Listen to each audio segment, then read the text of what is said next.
Varicose veins కి సరైన చికిత్స కోసం సంప్రదించండి ఎవిస్ హాస్పిటల్. నమస్తే రమ్మగారు. నమస్తే రమ్మగారు, మోసపోవటం రకరకాల విషయాలు రకరకాలుగా మోసపోతూ ఉంటారు. అది చిన్నది కావచ్చు, పెద్దది కావచ్చు. డబ్బుల దగ్గర ఎక్కువ, మరీ ఎక్కువ అనమాట. ఎందుకని అలా జరుగుతుంది అంటే, డబ్బు అనేసరికి మనం ఎక్కువగా ఇంట్రెస్ట్ చూపించడం అంటే ప్రాధాన్యం ఇవ్వటం వల్ల ఎదుటి వారితో మనం ఎక్కువగా మోసగింపబడతారేమో అని అనుకుంటా ఉంటాను నేను. అవును, డబ్బుల మీద వ్యామోహంతో ఏంటంటే చిన్న పిల్లల దగ్గర నుంచి పెద్దవారి దాకా డబ్బు అనగానే అదొక అంటే ఇంకా బ్రహ్మ పదార్థం. అదే కదరమ్మ గారు, అంతే. దాని మీదే ఆసక్తి ఉంటుంది మనకి. అత్యంత ఆశపోతనం, చాలా సంపాదించేసుకోవాలి, చాలా దాచేసుకోవాలి, చాలా ఉంచేసుకోవాలి. వీటి వల్లే మోసపోతాం.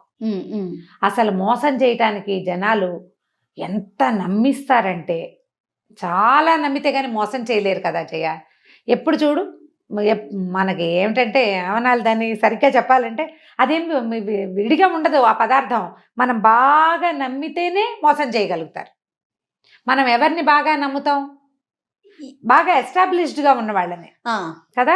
వీళ్ళ దగ్గర నుంచి ఒకళ్ళు చిట్ ఫండ్ కంపెనీయో, ఓ కంపెనీయో, ఓ ఉద్యోగాలు, ఏవో ఒక 25-30 మందికి ఉద్యోగాలు ఇచ్చారనుకో, అప్పుడు వాళ్ళందరికీ ఉద్యోగాలు వచ్చినాయని మనం కూడా నమ్ముతాం. లేకపోతే వాళ్ళందరూ బాగా డబ్బులు వచ్చి ఏదో చేసేసుకుంటున్నారని, ఈ బిజినెస్ చేస్తే వాళ్ళంతా సంపాదించేసుకున్నారని.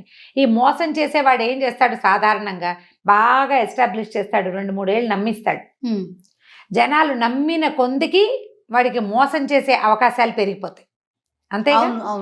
అందరూ దిగిపోయాక, అన్ని పక్కల నుంచి జనాలు దిగాక, వాడికి సర్ప్రైజ్ మనీ ఏర్పడ్డాక ఎత్తేస్తాడు. వ్యాపారం నడుస్తున్న నాళ్ళు నడుస్తుంది. ఎత్తేదలుచుకుంటే అవతల వాళ్ళ నమ్మకమే వీడి పెట్టుబడి. అంతేగా, 100% ఈజీగా మోసం చేసేయచ్చు డబ్బు విషయంలో. చిన్నవి, ఓ 100 రూపాయల నోటు కింద పడేసి, ఇది మీదేనా అని అడిగి, అలాంటి చిన్న మోసాలు. సినిమాల్లో ఇలాంటి ట్రిక్కులు చూస్తూ ఉంటాం. అక్కడి నుంచి పెద్ద పెద్దవి, ఇక బిజినెస్లు, బోర్డులు తిప్పేటాలు, బ్యాంకులు బోర్డులు తిప్పేటాలు. బ్యాంకులనే మోసం చేసేవాళ్ళు. ఏమిటి, తాడిని తన్నేవాడు ఉంటే వాడు తలని తన్నేవాడు ఇంకొకటి. అత్యాశ ఒక కారణం అనుకోవాలి కదా. ప్రధానమైంది మనుషులకు ఉండే గ్రీడీనెస్, అత్యాశ. కావాలి, ఇంకా కావాలన్న కోరిక. మంచి మంచి కథలు ఉంటాయి జయ వాటి మీద. మోసకారి కథలు ఎన్నో మనకి చాలా చెప్పుకున్నాం మనము. కానీ కథా సరిసాగర్ నుంచి ఒక కొత్త కథ చెప్దాం. తప్పకుండా. ఇంతకుముందు చాలా చెప్పాం కదా. ఒక ఊళ్ళో శివుడు, మాధవుడు అని 2 ఫ్రెండ్స్ ఉండేవాళ్ళు. పరమ మోసకారులు వాళ్ళిద్దరు. ఇది డైరెక్ట్గా దొంగతనం చేయటం లాంటివి కాదు, మోసం చేసి సంపాదించటం. వాడిమ్మన్నాడని వీడి దగ్గర, వీడిమ్మన్నాడని వాడి దగ్గర చెప్పడం, మాటలతో బురిడి కొట్టించేసేయటం. ఇక వాళ్ళు ఉన్న ఆ రత్నగిరి అనే ఊళ్ళో అందరినీ మోసం చేశారు వాళ్ళు. ఏదైనా పెద్ద ఎత్తున జరిపి ఏం చేసేవాళ్ళు, వీళ్ళు రోజువారీ హాయిగా తినడానికి, తిరగడానికి, ఆడుకోవడానికి సంపాదించుకునేవాళ్ళు. సంసారాలు లేవు, కుర్రాళ్ళు. ఇప్పుడు ఇలాంటి వాళ్ళు అంటే అగ్నికి వాయువు తోడైనట్టే. ఒకడు దొంగ వెదవైతే వాడికి ఫ్రెండ్ ఉంటే ఇద్దరు కలిసి చేస్తారు. అవును, అంతే కదా. ఒకడు దొంగతనం చేస్తాడు, రెండో వాడు ఎస్కేప్ ప్లాన్ చేస్తాడు. అవునండి. ఇలాంటి తెలివితేటలు ఉండి వీళ్ళు ఏమనుకున్నారంటే, ఇక్కడ చిన్న ఊరు, ఇది చిన్న ఊళ్ళల్లో ఇక లాభం లేదు మన సంగతి, పెద్ద ఊళ్ళకి వెళ్ళాలి, ఎక్కడైనా బాగా సంపాదించాలి. అయితే ఎవరిని బురిడి కొట్టించాలి అని ఒక రెక్కీ నిర్వహించుకున్నారు వాళ్ళు. ఆ నిర్వహించిన రెక్కీలో ఉజ్జయిని రాజపురోహితుడు. ఉజ్జయిని నగరం చాలా పెద్దది. రాజపురోహితుడికి రాజుగారి దగ్గర బోలెడంత మంచి పేరు. పైగా అతను బాగా సంపాదించాడు. 7 కుండల బంగారు నాణ్యాలు ఉన్నాయి అతని దగ్గర అని ఊళ్ళో చెప్పుకునేవాళ్ళు. మహాగ్రీడి, పిసినారివాడు. పావలా కూడా పోనిచ్చేవాడు కాదు. ఓ కూతురుంది, పిల్లకి పెళ్లి చేయలేదు. మహా డబ్బు పిచ్చి ఆయనకి. అతన్ని మోసం చేయాలి, కొడితే ఏనుగు కుంభస్థలాన్ని కొట్టాలి. సరే, వీళ్ళిద్దరూ ఏం చేశారు, మంచి ప్లాన్ వేసుకుని ఉజ్జయిని నగరానికి వచ్చారు. ఈ శివుడు అన్నవాడు పోయి అక్కడ తపస్సు చేసుకోవటం మొదలుపెట్టాడు. శ్మశానం దగ్గర ఉండటం మొదలుపెట్టాడు. ఓ శ్మశానంలో, ఒక శ్మశానానికి దగ్గర ఓ చిన్న గూడు లాంటిది, చిన్న గుడారం లాంటిది తీసుకుని అక్కడ సిద్ధుడిలాగా తపస్సు చేసుకుంటున్నాడు. రోజులు గడిచాయి, జనాలు చూస్తున్నారు, ఎవడో ఇక్కడ ఒక సిద్ధుడు ఉన్నాడు, వాడు తపస్సు చేసుకుంటున్నాడు అని. జనాన్ని నమ్మించాలంటే కొంగ జపంలాగా జపం చేయాలి కదా. అయితే ఈ తపస్సు చేసుకుంటున్న వాడిని జనం చూస్తున్నారు. ఇంతలో ఏమైంది, మాధవుడు ఉన్నాడుగా రెండో వాడు ఒక మంచి చక్కగా రాజకుమారుడి లాంటి వేషం ధరించి ఒకరోజు వచ్చి శివుడి కాళ్ళ మీద పడ్డాడు. ఒక బాగా డబ్బులున్నాయని ఒక ఆయన కారు ఆపి అక్కడున్న ఒక గుడిసెలోకి వెళ్తే చుట్టుపక్కల జనమంతా చూడరు మరి కదా. అప్పుడు ఒక ఇంప్రెషన్ వస్తుంది, అబ్బో ఇంత రాజకుమారుడు అల్లే ఉన్నాడు, వీడెవడో టింగురంగామని రథం దిగాడు, రథాలు కాకపోతే గుర్రం దిగాడు, వెళ్ళాడు, దండాలు పెట్టాడు. అంటే ఈయన చాలా గొప్పవాడు అనమాట. ఈ కుర్రాడు ఈ ఊరివాడు కాదు, ఏ ఊరివాడో ఇక్కడికి వచ్చి దండం పెట్టాడంటే ఈయన ఈ ఊరివాడు కాదు, అక్కడ ఏదో గొప్ప పేరు తెచ్చుకున్నాడు. ఆయన్ని తెలుసుకుని ఇక్కడికి వచ్చాడు ఈ కుర్రాడు అని చెప్పుకుని జనాలంతా చేరటం మొదలు పెట్టారు. అక్కడికి బాగా పేరు వచ్చింది. ఇంతలో ఈ మాధవుడు ఏం చేశాడు, ఊళ్ళోకి వెళ్ళి కొంతమంది జూదరులని వాళ్ళని ఆకట్టుకున్నాడు. అరే మీకు డబ్బులు ఇస్తాను, మీరు రాజపురోహితుడి దగ్గరికి వెళ్ళండి, వెళ్ళి నేను రాజకుమారుణ్ణని, నాకు రాజుగారి ప్రాపకం కావాలని కోరుకుంటున్నానని, దర్శనం ఇప్పించమని, ఏదైనా ఇస్తానని చెప్పి ఆయన ఒప్పించండి అని. ఆయన ఏదైనా ఇస్తాను అన్న పాయింట్కి బాగా పడిపోతాడు. లంచంతో జరగని పని లేదు లోకంలో కదా. ఇది పాత ఉజ్జయిని కథల్లో కూడా ఉంది చూడండి. ఏనాటి ఉజ్జయిని నగరం. సరే అక్కడి నుంచి ఏమైంది, సరే బాగానే ఉంది. ఆయన ఏం చేశాడు, ఈ మాధవుణ్ణి సరే రానైనా నేను తీసుకెళ్తానని రాజుగారికి ముందే చెప్పాడు. ఇప్పుడు తన ప్రాపకంలో ఒకడు వచ్చి తనకు డబ్బు ఇచ్చి రాజుగారి దర్శనం కోరుతున్నప్పుడు ఊరికే ఎవడు నాకు డబ్బు ఇచ్చాడండి అని ఎందుకు చెప్తాడు? చెప్పకుండా రాజుగారికి అతను ఒక ఉత్తమోత్తముడైన రాజకుమారుడని, రాజ్యాలు అవి పోగొట్టుకున్నాడని, రాచరికల్లో ఉన్నాడని, బుద్ధిమంతుడని, ఉత్తమ కుల సంజాతుడని ఒక 4-5 మంచి వాక్యాలు చెప్పాడు. ఈ వచ్చిన కుర్రాడు వీటి చక్కటి టిప్పిటాప్గా దొంగ వెధవలకి చక్కటి ముఖ కవళికలు ఉంటాయి, వాడు బాగుంటాడు. రాజుగారు చూసి పిల్లాడు చూస్తే ఉత్తమ వంశ సంజాతుడు లాగానే కనపడుతున్నాడు, మరి బుద్ధిమంతుడు రాజు దగ్గర ఎట్లా ప్రవర్తించాలో తెలిసింది, వీడు సైనికుల ద్వారా వాళ్ళ ద్వారా రాకుండా పురోహితుడి ద్వారా వచ్చాడంటే బుద్ధిమంతుడు కాదు మరి. అందుకని రాజుగారు ఏం చేశారు, ఏదో ఉద్యోగంలో పెట్టుకుని తాను ఉంచుకున్నారు. ఆ స్థానంలో ఉండునైనా ఇక్కడే రాజ్యం అవి, లేకపోతే నువ్వు కూడా మాలాగానే క్షత్రియుడివి, నన్ను ఆశ్రయించి వచ్చావని రాజు తన దగ్గర ఉంచుకున్నాడు. సరే ఈయన ఏం చేశాడు, రాజపురోహితుడు వీడు ఏ ఊరు నుంచో వచ్చిన రాకుమారుడు కదా, మన ఇంట్లోనే ఉంచుకుంటే వాడి తిండి డబ్బులు అవన్నీ మనకే వస్తాయని ఆశపడి, ఇంకా ఈయనకి రాజపురోహితుడికి డబ్బుకేం కొదవా మరి, అయినా గ్రీడు, ఆ పోయేది కూడా మనకే రావాలని. అక్కడి నుంచి మాధవుడిని రా అబ్బాయి మా ఇంట్లో ఉండు అన్నాడు. సరే ఇతను ఏం చేశాడు, ఈ రాజకుమారుడి వేషంలో ఉన్న మాధవుడు పురోహితుడు గారి ఇంట్లోకి, శంకరస్వామి ఆయన పేరు, అక్కడికి చేరాడు. చేరిన తర్వాత సరే తనకి పూర్వోత్తరం నుంచి వాళ్ళ పేరెంట్స్ దగ్గర నుంచి రాచరికం వల్ల వచ్చాయి అని చెప్పి అంత బిందె, దాని నిండా వజ్రాలు రత్నాలు ఉన్న ఒక బిందెని వీళ్ళింట్లోనే, ఈ గదిలో లాకర్ ఉందండి అని తన బ్యాగ్లోంచి ఆ బిందె తీసి పెట్టాడు. ఈయన కళ్ళు మిరుమిట్లు గొలిపేసినాయి, ఏమిటో బిందె పెడుతున్నాడు, వీటి నిండా నగలున్నాయి. 2 రోజులకు ఒకసారో రోజుకోసారో మా పూర్వోత్తరపు నగలు, మా తాతగారి నాయనమ్మ, ముత్తాత నాయనమ్మ, ముత్తాత వాళ్ళందరికి ఆశీస్సులు ఉంటాయని ఆ బిందె బయటకు తీసి దానికి దండం పెట్టేవాడు. ఈయన కళ్ళు ఎప్పుడు ఆ నగల మీద ఉండేవి. పైన కనపడుతున్న మణులు మాణిక్యాలు కొన్ని కోట్ల విలువ చేస్తాయి. నిజానికి అవి ఏవి నిజమైనవి కాదు, నకిలివి. పొట్టిరాళ్లకి మెరుపెక్కువ కాదు. ఈయనకు ఆ సంగతి తెలీదు. సరే నకిలీ నగలే ఉంచాడు. ఆ బిందె రోజు తీస్తాడు, దండం పెడతాడు, అదే నా దైవం అన్నట్టుగా. ఈయనకు గొప్ప సరదాగా ఉండేది. కానీ ఏం అడుగుతారు, మన ఇంట్లో ఉన్నవాడిని నీ నగలు నాకు అంత ఆశ, ఈయనకు ఆశ ఉంది కానీ దొంగ బుద్ధి లేదు పాపం. సరే వీడేం చేశాడు, 15-20 రోజులు చక్కగా కులాసాగా ఉన్నాడు. ఆ సిప్రా నదీ తీరంలో శ్మశానం దగ్గర ఒక సాధువు ఉన్నాడుగా, సాధువుకి కూడా అప్పుడప్పుడు నమస్కారం పెడితే జనాలంతా వాడి దగ్గరికి చేరుతుండేవాళ్ళు. అతను సాధువు అని ఫిక్స్ అయిపోయారు జనం అంతా, సన్యాసి అని. ఇతను ఏం చేశాడు, ఒక 20 రోజులు గడిచాక శుభ్రంగా 20 రోజులు తిన్నాడు, వెళ్ళి ఇంట్లో రాజస్థానానికి వెళ్ళి ఉద్యోగం చేసుకునేవాడు. మెల్లిగా అన్నం తింటాం మానేశాడు, చిక్కిపోవటం మొదలుపెట్టాడు.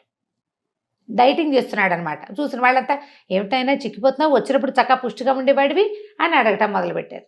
15 రోజులు లేకవాడు ఇట్లా అయ్యాడు. దేవుడా అని నీరసంగా ఏమన్నాడు, నాకు అగ్నిమాంద్యం పట్టుకుందండి, బతకనో ఏమిటో నేను. మా తాత కూడా ఇలాగే చచ్చిపోయాడండి, మా ముత్తాత కూడా ఇలాగే అయిపోయాడు, నాకు కూడా అగ్నిమాంద్యం పట్టుకుంది కాబట్టి బతకను నేను. నాకేమైనా ఇల్లా బాకిలా, మా పూర్వోత్తరం నుంచి వచ్చిన నగలు ఉన్నాయి, వాటిని ఎవరైనా సద్బ్రాహ్మడికి దానం చేసి మరణిస్తానండి అని మొదలుపెట్టాడు. ఈయనకి పాపం ఏం చేస్తాడు, నాకు ఇచ్చేయి అని అనలేకపోయాడు. అవునవును, ఎవరినో బ్రాహ్మణుల్ని తీసుకొచ్చేవాడు. వీళ్ళు నాకు నచ్చలేదు, వాళ్ళు నాకు నచ్చలేదు, వీళ్ళు నాకు నచ్చలేదు, ఇదేమిటి ఇలా ఉన్నాడు, ఇలా ఉన్న వాళ్ళకి దానం చేస్తే నాకేం సద్గతులు వస్తాయండి అనేవాడు. కొద్ది రోజులు గడిచాక ఏమన్నాడు, సిప్రా నదీ తీరంలో శ్మశానం పక్కన ఒక గూడారం వేసుకున్నాడు చూడండి సిద్ధుడు, ఒక ఆయన సాధువు, ఒక సన్యాసి. ఆయన అయితే మహోత్కృష్టమైన దానం, ఆయనకి ఇవ్వాలి దానం, నా నగలన్నీ నేను ఆయనకి దానం చేస్తానండి అన్నాడు. పాపం ఈయనేం చేశాడు, ఈ రాజపురోహితుడు ఇప్పుడు దాన ప్రక్రియ ఒకటి ఉంటుంది కదా, ఆ ప్రక్రియ చేస్తే తనకి 10 రూపాయలు ముడతాయి. ఆయన ఉద్దేశం అది. పోయి అక్కడ ఉన్నాడే ఎవరు, అక్కడ వీడి ఫ్రెండ్ శివుడు, అక్కడ కూర్చున్న ఆ సన్యాసికి వెళ్ళి అడిగాడు, బాబు మా ఇంట్లో ఉన్న మాధవుడికి ఒంట్లో బాగుండలేదు, వాడికి అగ్నిమాంద్య రోగం పట్టుకుంది, మరి చనిపోయేలాగా ఉన్నాడు, పాపం బక్కచిక్కిపోయాడు, తన దగ్గర ఉన్న పూర్వోత్తరపు నగలన్నీ దానం చేస్తానంటున్నాడు, దానం పట్టమన్నాడు. అనేసరికి శివుడు అన్నాడు, నాకేం ఇంట్రెస్ట్ లేదండి, దానం ఎందుకు, నేను సన్యాసిని, సంసారికి అయితే ఏదో నగా నాణ్యం దానం పుచ్చుకున్నా ఉపయోగపడుతుంది, నాకేం ఉపయోగం, నేను సన్యాసిని, పోనీ దానం పుచ్చుకుందామని నాకు పిల్లని ఎవడిస్తాడండి అన్నాడు. అనగానే ఈయనేమన్నాడు, బాబు పూర్వాశ్రమంలో నువ్వెవరు ఏమిటి అని అడిగితే నేను బ్రాహ్మణేనండి అని చెప్పి, అయితే నాకు కూతురు ఉంది, మా పిల్లనిచ్చి పెళ్లి చేస్తా. ఓహో, మా పిల్లనిచ్చి నీకు పెళ్లి చేస్తాను, పెళ్లి చేసుకో, దానం పుచ్చుకో, మా ఇంట్లోనే ఉండు కానీ హాయిగా అన్నాడు. అని చంకలు గుద్దుకున్నాడు లోపల, అమ్మయ్యా మన అల్లుడికే వస్తుంది మొత్తం డబ్బంతా.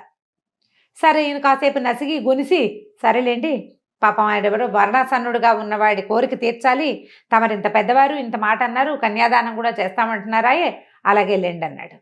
వెంట పెట్టు తీసుకొచ్చి వినయ స్వామిని, ఆ పిల్ల పేరు, ఆ తమాషా పేర్లు ఉంటాయి ఈ కథా సరిత్సాగరంలో, ఆ వినయ స్వామిని ఇచ్చి పెళ్లి చేశాడు. పెళ్లి చేసిన 2 రోజులకి ఈతంతోటి ఆ మొత్తం బంగారపు కుండ ఉంది కదా, కుండ నిండా ఉన్నాయి వజ్రాలు, రత్నాలు, ఆభరణాలు, పూర్వోత్తరపు నగలు, అవన్నీ దానం చేయించాడు.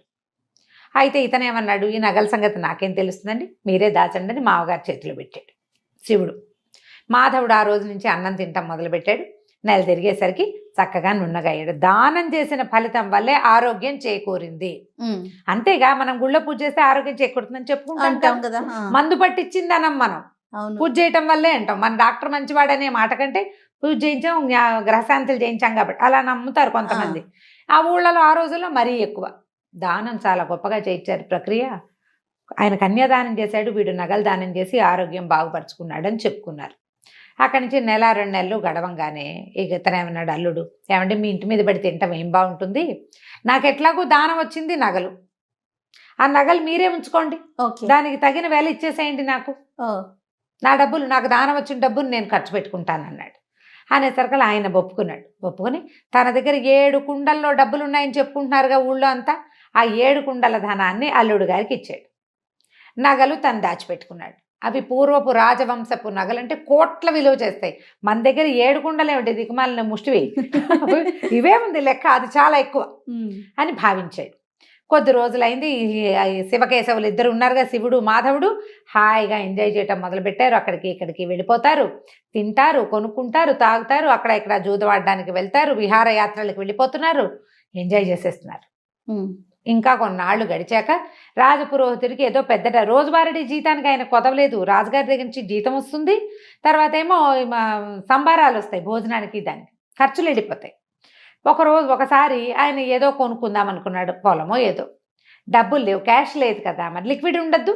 ఈయన ఏమనుకున్నాడు, మన దగ్గర ఇంత కొండ నిండా నగలున్నాయని ఒక మాణిక్యాన్ని పుచ్చుకుని రత్నాల వర్తకుడి దగ్గరికి వెళ్ళాడు. ఆయన చూసి, ఏంటంటే ఇది గాజు, దాన్ని నేలకేసి కొడితే 300 ముక్కలైంది, అది గాజు రాళ్ళు ముక్కలైపోతాయి, రత్నాలు ముక్కలు కొసలు కూడా విరగవు వాటికి. అయితే రత్నాల వర్తకుడు అన్నాడు, భలేవారండి, ఇది పిచ్చిది, మీరు ఎక్కడి నుంచి తెచ్చారనగానే ఆయనకు ఉండే గోపేలు మంది, ఊరు నాయనో ఏం చేతుండ్రా దేవుడా అని ఈ చెంబంత బిందు ఉందిగా, బిందంతా పుచ్చుకుని రత్నాల వర్తకుడి దగ్గరికి వెళ్తే అన్ని గిల్టు నగలే అవి. వాడు రోజు బిందె తీసి దండం పెడుతున్నాడు కదా, మెరుపు పెడుతున్నాడు వాటికి, మెరుపెట్టి ఎప్పటికప్పుడు తలతల్లాడిస్తున్నాడు.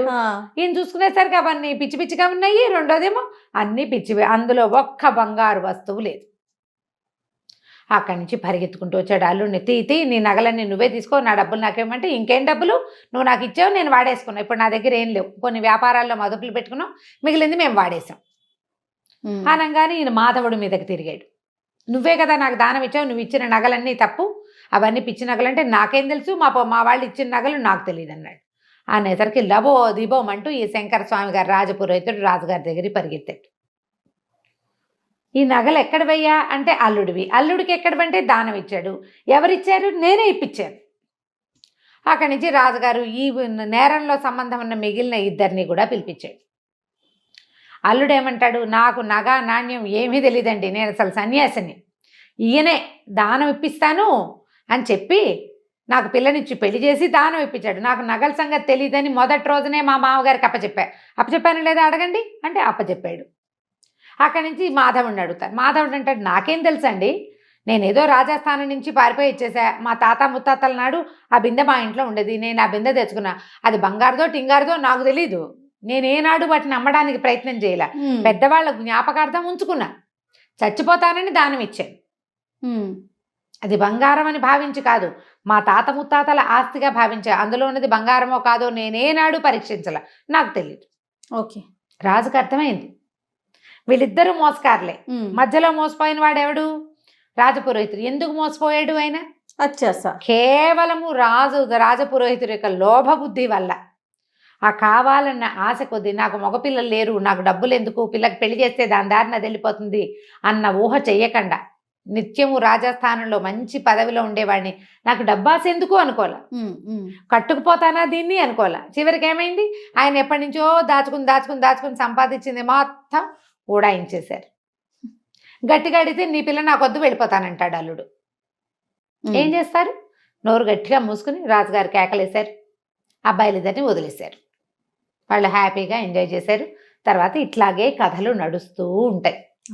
మనం ఆశ పడితేనే మోసపోతాం, అత్యాశ పడకపోతే ఎప్పుడూ జీవితంలో మోసపోము. ఆశ పడటం వరకు ఓకే అనిపిస్తుంది, అత్యాశ దెబ్బ. మామూలుగా మనకి జీవితం మీద ఆశ ఉండాలి కదా జయ. ప్రతి విషయం మీద కూడా ఇది తీసుకుంటే ఇది చేస్తే మనకి బాగుంటుంది. మనకు ఆల్రెడీ చాలా బాగుండి ఇంకా ఏదో కావాలనుకుంటే నీ ఏదో కావాలనే ఊహనే అవతల వాళ్ళు క్యాష్ చేసుకుంటారు. ఈ రోజుల్లో ఎక్కువ చూస్తున్నాం కదా రమ్మగారు, చిన్నవే మోసాలు చేయ, చిన్న ఆన్లైన్ మోసాలని. అబ్బబ్బబ్బా, ఏంటి రమ్మగారు, బంగారానికి మెరుగు పెడతామని రావటం, మొత్తం వలిసి వాడి చేతిలో పెట్టడం. లేకుంటే మీరు ఒక 100 రూపాయలు పెట్టుబడి పెట్టండి, మీకు అది 150 అవుతుందని. కానీ ఎలా 50 రూపాయలు?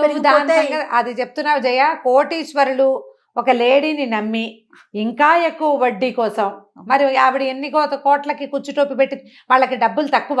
చూడండి, ఆ కోట్లకి ఇంకా కోట్లు రావాలంటే అత్యాశ కాదు, హాయిగా ఉన్నది ఎంజాయ్ చేస్తే సరిపోతుంది. అది ఎంజాయ్ చేయలేరండి, చేయలేకపోతారు రమ్మగారు. చేయలేరేమో. మరి ఇప్పుడు ఈ పైనుంచి వచ్చింది మాత్రం ఎలా ఎంజాయ్ చేస్తావు? నువ్వు ఉన్నదే నువ్వు దాచుకోలేకపోతుంటే ఎక్కడికెక్కడికో ఊహించుకుంటారండి. తరతరాలు కూర్చొని తినాలని అనుకుంటారేమో బహుశా. రైట్ రమ్ గారు, దాని మీద కూడా మళ్ళీ మంచి కథ ఉంది, చెప్దాం మళ్ళీ. అవునా? తప్పకుండా. రైట్ రమ్ గారు, నమస్తే. నమస్తే జయ.